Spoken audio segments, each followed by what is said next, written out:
Bakit po wala hong nagbabanggit sa laman ng COA report na pinag-usapan namin mismo ni Ma'am Heidi Mendoza, ni Shelo Magno, ni Ma'am Pedito, na ito ay hindi nagsisinungaling.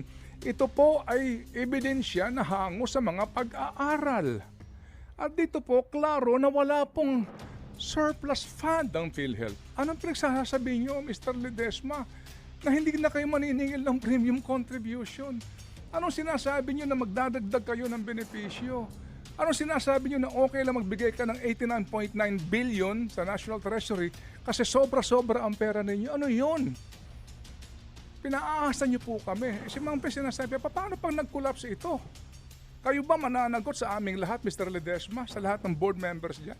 A statement yesterday, year-end message namin, ang mga empleyado, ito maintindihan mo rin, very demoralized na, Sir Ted.